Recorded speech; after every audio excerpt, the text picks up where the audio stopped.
O Senhor esteja convosco. Ele está no meio de nós. Proclamação do Evangelho de Jesus Cristo segundo Mateus. Glória a vós, Senhor. Naquele tempo disse Jesus aos seus discípulos: em vosso caminho anunciai, o reino dos céus está próximo. Curai os doentes, ressuscitai os mortos, purificai os leprosos, expulsai os demônios. De graça recebestes, de graça deveis dar. Não leveis ouro nem prata, nem dinheiro em vossos cintos, nem sacola para o caminho, nem duas túnicas, nem sandálias, nem bastão, porque o operário tem direito ao seu sustento. Em qualquer cidade ou povoado onde entrardes, informai-vos para saber quem ali seja digno. Hospedai-vos com ele até a vossa partida. Ao entrardes numa casa, saudai-a. Se a casa for digna, desça sobre ela a vossa paz. Se ela não for digna, volte para vós a vossa paz.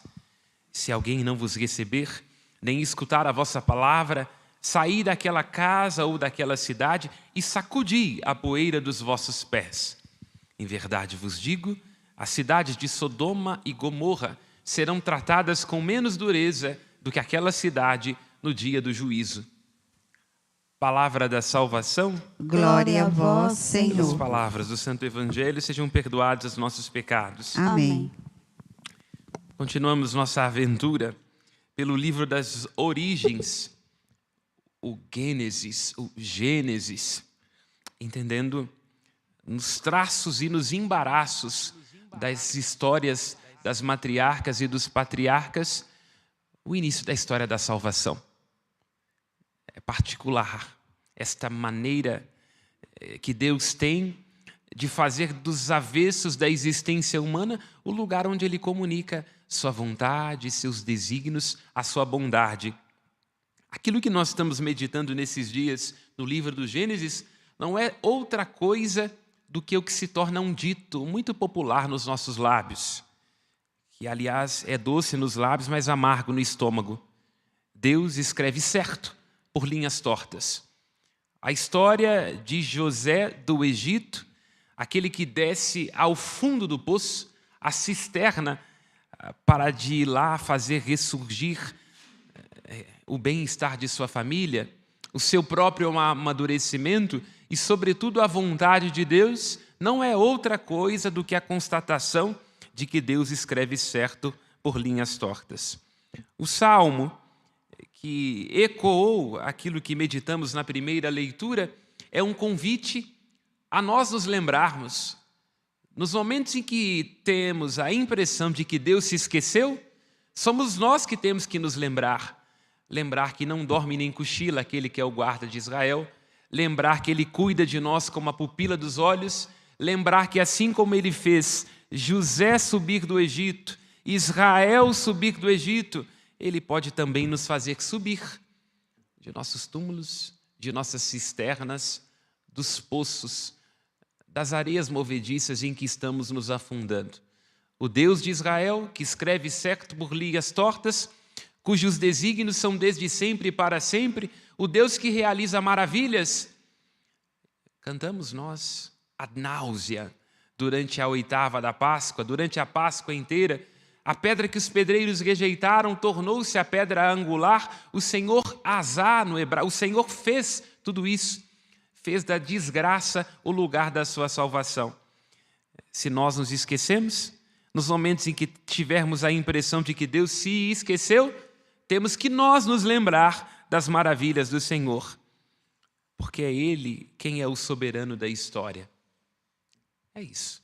O livro do Gênesis, ao falar de uma história primigênia que está para além daquela história ao qual se possa atribuir datas precisas, fala de acontecimentos que, embora tenham um sentido histórico, não podem ser situados dentro de um tempo histórico, são narrativas imemoriais nos quais se intercruzam tradições orais, povos, a oralidade naquilo que se conserva e se perde no tempo, não quer dizer de outra coisa do que de um Deus que não dorme nem cochila, um Deus que jamais se esquece, um Deus que no tempo oportuno e segundo a medida do seu tempo, que é kairos e não cronos, realiza aquilo que prometeu. O tempo cronológico é o tempo das nossas ansiedades. O tempo do Kairos é aquele onde Deus, no tempo oportuno, faz conhecer o seu fruto. O Kairos é a palavra grega usada para dizer de quando a gente está andando num campo de trigo e o trigo já começa a ficar dourado e assim sabemos que ali está o tempo da colheita, o tempo favorável. É isso. No tempo oportuno, Deus colhe, realiza, provê, manifesta, cumpre. Esta era a certeza do coração de José e que tem que ser também a nossa. Mas vamos fazer como as crianças. Vamos nos ater ao detalhe. Precisamos ir ao texto para nele nos aventurar para ver se não estivermos distraídos. O texto que nós estamos meditando ontem e hoje é uma interrogação sobre onde está o irmão. Pararam para prestar atenção nisso? Quando os irmãos de José descem até o Egito, no tempo das vacas magras, José, já sabendo de quem se tratavam, embora eles não o reconhecessem, pergunta: onde está o seu irmão? Você já reparou que esta é uma das perguntas mais originárias da Bíblia e que vai sendo destacada ao longo da Escritura e que vai ecoando até o Apocalipse? Porque essa é a pergunta que Deus faz a Caim, quando Caim se precipita sobre o seu irmão. Caim, onde está o seu irmão? Porque essa é a pergunta que José faz aos seus irmãos. Onde está o seu irmão? Porque esta é a grande pergunta por detrás da lei. O que é a plenitude da lei? Sim, há os 10 mandamentos, os 613 desdobramentos, a todo o livro do Deuteronômio, do Levítico, com as suas prescrições rituais, mas a lei profunda, verdadeira, a plenitude da lei e dos profetas, é amar a Deus sobre todas as coisas e amar ao próximo como a nós mesmos, ou seja, tomar consciência de que temos que estar à procura do nosso irmão, que é um outro de nós. Esta é a plenitude da lei.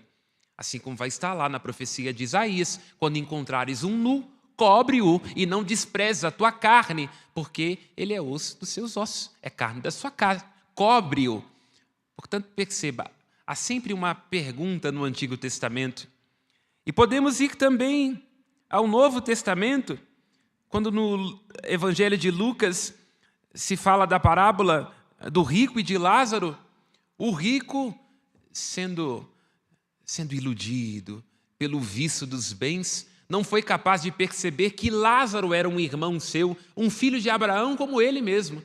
Durante a vida, Lázaro recebe condenações e a indiferença do rico. No outro mundo, o rico é que vai receber a condenação e Lázaro recebe a recompensa prometida àqueles que são filhos de Abraão. Portanto, perceba, esta tem que ser a grande interrogação da fé. A fé tem que nos enxergar a ver e a perceber os nossos irmãos. E é isto o que, de um modo belo, se diz que José é capaz. Os irmãos ficam cegos por conta da inveja. A inveja, como nos lembra Dante na Divina Comédia, submeterá à condenação do purgatório de ficarmos com os olhos costurados, porque passando a vida inteira vendo aquilo que é do outro e nos entristecendo pelo fato de que o outro tem, no purgatório as almas condenadas por inveja têm que ficar com os olhos costurados para aprender a enxergar e olhar para si. Os irmãos de José estavam cegos de inveja e por isso o condenam à cisterna. Ele, no entanto, é capaz de ver inclusive aquilo que os irmãos não eram capazes de alcançar. Ele é capaz de, com generosidade, perdoar os seus irmãos. Olha que coisa bela, sobretudo quando estamos sendo afligidos por alguém, quando alguém nos persegue, nos injuria, quando a gente está à porta de se deixar levar pelo ressentimento, temos que ver que, na verdade, o perdão não é uma coisa que nós estamos dando a outra pessoa, mas, antes de tudo, algo que nós damos a nós. O perdão exige uma reconciliação com os inimigos internos, porque não raro aquilo que nos impede de perdoar alguém que está nos afligindo ou alguém que nos afligiu lá num passado distante é o fato de que a gente está com a impressão de que essa pessoa nos deve algo. E isso dá até nome para romance em Dostoiévski. humilhados e ofendidos. Estamos o tempo todo dizendo quem nos ofendeu, quem nos faltou, não viu, não me enxergou, não me entregou, não gosta de mim, ai. José não. José, ao contrário de ficar nos seus ais e nos seus ressentimentos, ao invés de ser cego pela inveja e pela falta de perdão aos seus irmãos, é capaz de enxergar para além. E é muito bonito quando ele tira as escamas dos olhos dos seus irmãos, revelando quem ele é.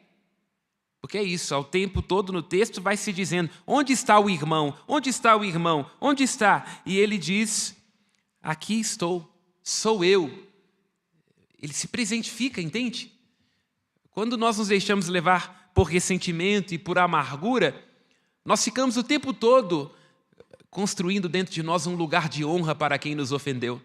Como lembra a sabedoria oriental, quando a gente se deixa levar pela vingança, nós todos os dias tomamos um copo de veneno na ilusão de que é o outro que vai morrer. José não é iludido, não está cego, se presentifica, não vive de venenos e de ressentimentos. Ele diz, aqui estou. Estar em posse de si, poder repousar na própria verdade, sabendo que aquilo que é do outro é do outro. E nós não vamos tocar tambor para maluco dançar e não vamos nos envenenar pelas falhas e pelas injúrias de quem quer que seja. Ele diz, aqui estou. E quando seus irmãos ficam aflitos, ele diz, fique tranquilo. Deus permitiu que eu fosse entregue para a vossa salvação. Que coisa bela. Diante do sofrimento, diante da injúria, quando nós estamos no fundo do poço, a pergunta do nosso Narciso é sempre, por quê? Por que a mim? Por que os meus irmãos? Por que assim na minha família? Por que está acontecendo comigo? Por quê? Por quê? E José diz, não importa o porquê. Importa o para quê. Vamos a Sartre. Não importa o que fizeram de mim. O que importa é o que eu faço com o que fizeram de mim. Está ao seu alcance, está ao meu alcance. Não ficar preso no porquê. Porque o porquê nos escapa. Mas nós podemos construir um para quê. E fazer da dificuldade, de uma traição, de uma injúria, de uma incompreensão, um para. E neste para se manifesta a salvação de Deus, porque os desígnios do Senhor são preciosos. Alegria ao coração. Deus tem um jeito de escrever a partir dos nossos avessos. Porque tudo, lembra o apóstolo Paulo na carta aos Romanos, capítulo 8, concorre para o bem daqueles que amam a Deus. Se o amor de Deus foi derramado em nossos corações, graças ao Espírito Santo que nos foi dado, nós não viveremos em estado de rixa, de acusação, de divisão, mas estaremos em estado de fraternidade. Seremos capazes de ver que o outro falha como nós falhamos e viveremos em paz. Assim, tudo concorre para o bem daqueles que amam a Deus, significa que Deus tem um desígnio de amor para a vida de cada um de nós. E este desígnio de amor vai assumindo as contradições, as angústias. Este desígnio vai nos retirando do poço. José é um grande typos, uma palavra técnica da teologia. Ele é uma imagem daquilo que Jesus realizou. Porque se você for abrir os Atos dos Apóstolos, vai ver que o discurso de Pedro, do querigma, vós matastes Jesus, o crucificastes. No entanto, Deus não quer levar em consideração os tempos da ignorância. Ignorar significa não ver. Não, Ele ressuscitou a Jesus para que Ele se torne causa de salvação para vós, para a casa de Israel. Em Jesus se cumprem as promessas. O que Pedro está dizendo e que temos que encarnar em nossa vida? O nosso Deus é especialista em sair de túmulos. Portanto, depois do encontro com Jesus, ficar no túmulo, no ressentimento, no aos meus irmãos, a herança do meu pai, a da minha mãe, é uma questão de escolha. Você pode, ao invés de ficar no humilhados e no ofendidos e no porquê, encontrar um para quê. E nesse para quê, ver o amadurecimento, como José amadureceu. E neste para quê, perceber que ali está um desígnio de salvação da parte de Deus, porque tudo concorre para o bem daqueles que amam a Deus e nada, nem ninguém, nenhum fosso, nenhuma injúria, nenhuma traição pode nos separar do amor de Deus. Com este amor, com esta lucidez, nós iremos vencer qualquer processo, derrubar os mais fortes e cumpriremos aquilo que pede Paulo na carta aos Romanos, no capítulo 13. Não queirais vencer o mal com o mal. Paga o mal com o bem. Se o seu inimigo te fizer um mal, paga com o bem, lembra o apóstolo Paulo na carta aos Romanos. Assim estarás amontoando brasas sobre as suas cabeças. Vamos por fim ao Evangelho. Jesus convida os discípulos a não viverem em estado de ressentimento. Hoje está muito na moda, vou dizer aqui uma coisa polêmica, vou dizer assim, de modo que quem tiver ouvidos não ouça, e quem tiver olhos não veja, e assim se percam ou se encontrem. Está muito na moda, estão perseguindo esse ou aquele, a igreja, contra os cristãos. Eu sei, Jesus nos enviou como cordeiros no meio de lobos, desde o início. Se fizeram com o fundador, não vão fazer com a gente? Você acha que você é melhor do que Jesus? É bom que a gente sofra mesmo, tem que ter aí advogado, procurador, juiz, enchendo o saco da gente. É bom, porque o olho... Aqui não, eu quero deixar isso claro. Depois alguém recorta isso na TV Horizonte. Lá em Madagascar. É bom. Por quê? Porque é bom. Porque nos dá a oportunidade de sacudir a poeira dos pés. É isso. Pensa, se alguém estiver sofrendo perseguição num lugar que tem minério de ferro, ele sacode a poeira dos pés.